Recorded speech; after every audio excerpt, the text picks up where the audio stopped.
اللہ رب العزت کے جلیل القدر نبی حضرت سیدنا موسیٰ علیہ السلام کوہ طور پر تشریف لے جا رہے ہیں اللہ تبارک و تعالیٰ سے ملاقات کے لیے، اللہ تبارک و تعالیٰ سے باتیں کرنے کے لیے۔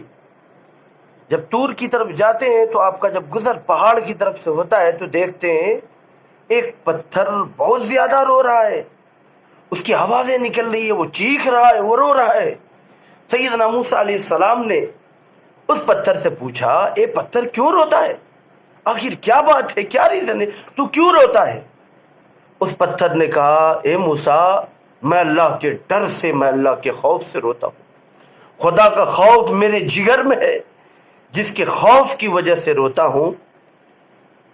اب سیدنا موسیٰ علیہ السلام نے فرمایا کہ شاید یہ اس لیے رو رہا ہے کہ اللہ تبارک و تعالیٰ نے ارشاد فرمایا وَقُودُهَا النَّاسُ وَالْحِجَارَةُ أُعِدَّتْ لِلْكَافِرِينَ، اللہ نے جہنم کا ایندھن انسان کو اور پتھر کو بنایا ہے۔ جب سے یہ آیت اس پتھر نے سنا، خدا کے خوف کی وجہ سے، ڈر کی وجہ سے وہ پتھر برابر رو رہا تھا۔ ہم انسانوں کی کیا حالت ہے؟ وہ پتھر تھا، اس کے اندر جان نہیں، وہ پتھر تھا، وہ گناہ نہیں کرتا، وہ پتھر تھا اللہ تبارک و تعالیٰ کی نافرمانی نہیں کرتا، وہ پتھر تھا وہ اپنے باپ کو ماں کو نہیں ستاتا، وہ پتھر تھا اللہ کے حکم کو ایسا نہیں ہوتا کہ نہیں مانتا، لیکن پھر بھی صرف اللہ نے فرمایا تھا کہ دوزخ میں پتھر اور انسان جائیں گے، تو اس خوف سے اس پتھر کے اندر اتنی ہیبت طاری ہوئی کہ وہ رونے لگا۔ اب سیدنا موسیٰ علیہ السلام نے جب دیکھا تو اس کے اوپر رحم آیا، کہا اے پتھر مت رو، میں اللہ کی بارگاہ میں جا رہا ہوں، تیرے لیے دعا کروں گا، تیری سفارش کرواؤں گا اور تمہیں معاف کروا دوں گا، تو جہنم میں نہیں جائے گا، میں اللہ کی بارگاہ میں جا رہا ہوں، دعا کروں گا۔ یہ کہا اور سیدنا موسیٰ علیہ السلام اللہ کی بارگاہ میں کوہ طور پہ پہنچے، اللہ تبارک و تعالیٰ سے ہم کلامی کی، بات کیا۔ حضرت موسیٰ بات کرتے تھے اللہ تبارک و تعالیٰ سے، جب بات کیا، باتیں ہو گئی، جو باتیں خدا اور بندے میں ہونی تھی حضرت موسیٰ علیہ السلام نے اللہ کی بارگاہ میں، پروردگار کی بارگاہ میں بات کی۔ جب واپس آنے لگے بھول گئے اس پتھر کا تذکرہ جو وعدہ کر کے گئے تھے کہ پتھر میں تمہارے لیے اللہ کی بارگاہ میں سفارش کروں گا، تمہارے لیے دعا کراؤں گا، وہ بھول گئے۔ اب چونکہ اللہ تبارک و تعالیٰ بندہ بھولتا ہے، اللہ تبارک و تعالیٰ بندے کو کبھی نہیں بھولتا، کسی حال میں نہیں بھولتا۔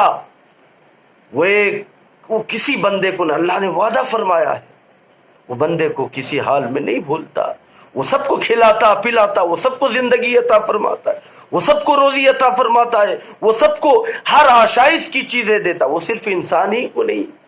وَمَا مِن دَابَّةٍ فِي الْأَرْضِ إِلَّا عَلَى اللَّهِ رِزْقُهَا، جو بھی رینگنے والے اللہ تبارک و تعالیٰ کے ذمے میں ہے اس کا رزق۔ آپ جانتے ہو کہ 7 سمندر کے نیچے پتھر کے اندر ایک سیپی ہوتی ہے، سیپی کے اندر مکوڑا ہوتا ہے، اس مکوڑے کو بھی اللہ تبارک و تعالیٰ روزی پہنچاتا ہے۔ لیکن یقین ہونا چاہیے اللہ تبارک و تعالیٰ بندے کو کبھی نہیں بھولتا، وہ ہمیشہ یاد رکھتا ہے، وہ ہمیشہ کرم کرتا ہے، وہ ہمیشہ بندوں کو ہر چیز عطا فرماتا ہے۔ بندہ ہے کہ رب کو بھولے بیٹھا ہے، بندہ ہے کہ اپنے آپ کو خدا سمجھے بیٹھا ہے، جو اس کی مرضی ہوتی ہے اس اعتبار سے کام کرتا ہے۔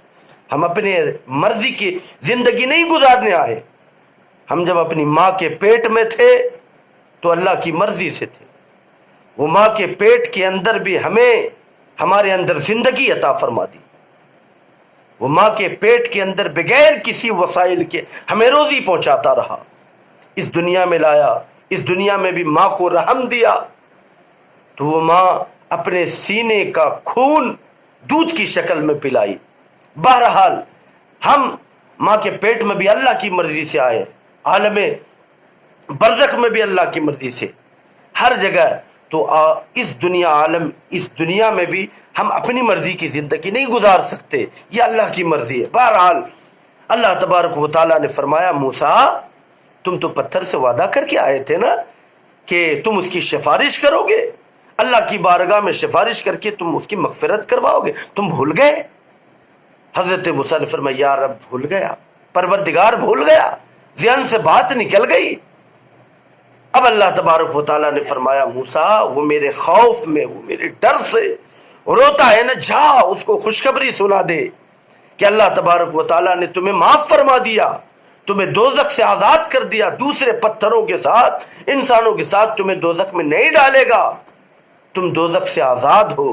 حضرت سیدنا موسیٰ علیہ السلام جب واپس آئے اور واپس آ کر اس پتھر کو خوشخبری سنائی کہ اے پتھر، اللہ تبارک و تعالیٰ نے تمہیں معاف فرما دیا اور وعدہ کیا کہ دوسرے پتھروں کے ساتھ تمہیں دوزخ میں، جہنم میں نہیں ڈالے گا، تو وہ پتھر خوش ہو گیا۔ بہرحال حضرت سیدنا موسیٰ علیہ السلام تشریف لے گئے۔ پھر کچھ دنوں کے بعد جب اسی پتھر کے پاس سے گزرنے لگے تو دیکھا کہ وہی پتھر پھر رو رہا ہے۔ سیدنا موسیٰ علیہ السلام نے فرمایا اے پتھر اب کیوں روتا ہے؟ اللہ تبارک و تعالیٰ نے تو تمہیں معاف کر دیا، تمہیں دوزخ میں نہیں ڈالے گا، تمہیں تو خوش ہونا چاہیے، اب کیوں روتے ہو؟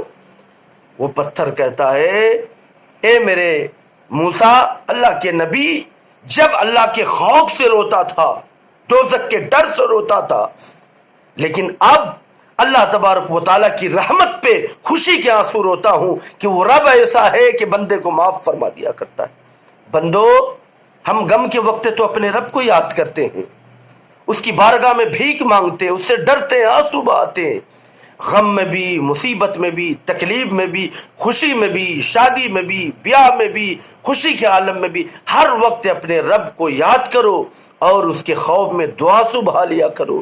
رب کو رونا بڑا پسند ہے۔ اللہ فرماتا ہے میرے بندے تیرا رونا ہمیں بڑا پسند ہے، تو ندامت کے دعا سو رو لے، میں تمہیں معاف کر دوں گا۔